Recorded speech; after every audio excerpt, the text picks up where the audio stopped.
Hello everyone, welcome back to my YouTube channel Shri education Odia YouTube channel को आपण मानको स्वागत।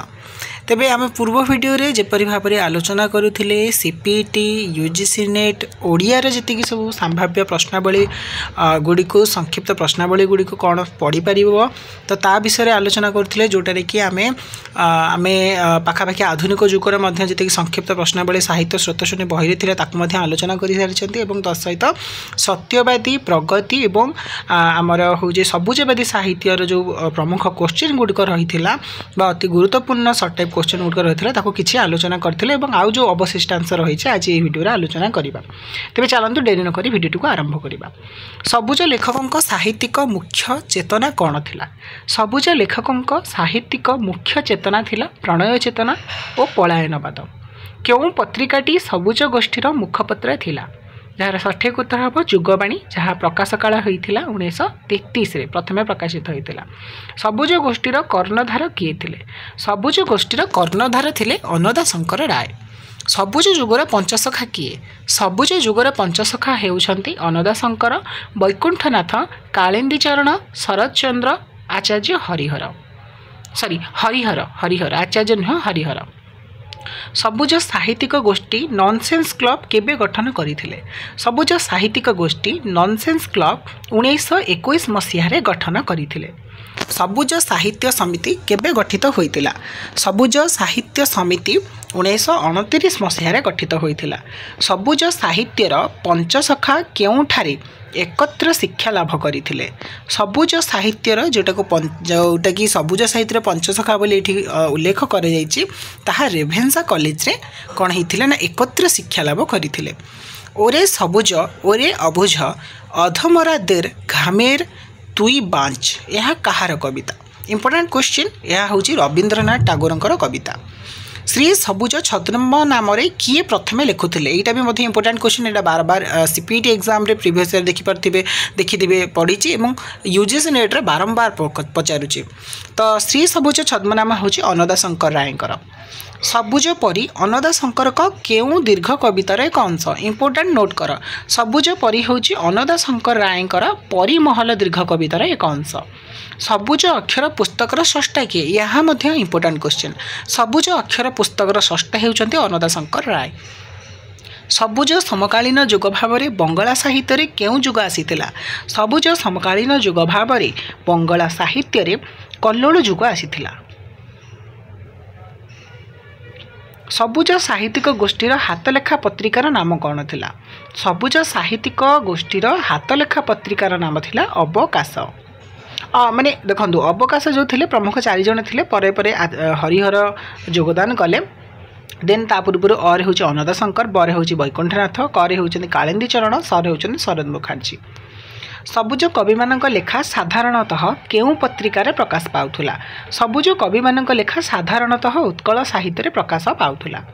जीवी पलाई दूरे सुदूरे सपन लोके गोपनपुरे ग्रह तारका एड़ाई केउ कवितार उद्धृति? यह हेउची सृजन स्वप्न कवितार उद्धृति। सिक्त होइथिब चारु चरण दुई फिटी लोटुथुब केश धरणी छुई यह कहार रचना? एटा मध्य इम्पोर्टेंट। यह हेउची कालिंदी चरण पाणिग्राही रचना जो कवितार नाम होची विरही जक्ष। बारोयारी उपन्यास अनुसरण रे ओडिया रे केउ उपन्यास रचित होइछे? एटा भी मोस्टली इम्पोर्टेंट क्वेश्चन। बारोयारी उपन्यास अनुसरण रे ओडिया रे बासंती उपन्यास रचना होइछे। अर्थात बासंती उपन्यास को केते जन लिखिथिले ना 9 जन लिखिथिले। सबुज गोष्ठी मिलित भावे केउ कविता ग्रंथ प्रकाश करथिले? सबुज गोष्ठी मिलित भावे सबुज कविता ग्रंथ प्रकाश करथिले। मूर्तिका दर्शन कविताटी कहार सृष्टि? मूर्तिका दर्शन कविताटी वैकुंठनाथ पट्टनायकंकर सृष्टि। पंचपुष्प कविता संकलन रचयिता किए? पंचपुष्प कविता संकलन रचयिता हेउछन्ती शरद मुखार्जी। Important question. बासंती उपन्यास केते जन लेखक लिखिथिले बा लेखक लेखिकांक सृष्टि? यह होउची 9 जन लेखक एवं लेखिकांकर सृष्टि। बासंती उपन्यास रे केते गोटी परिच्छेद रही? बासंती उपन्यास रे 30 गोटी परिच्छेद रही। एटा बहुत गुरुत्वपूर्ण प्रश्न, नोट करी रख पिला माने।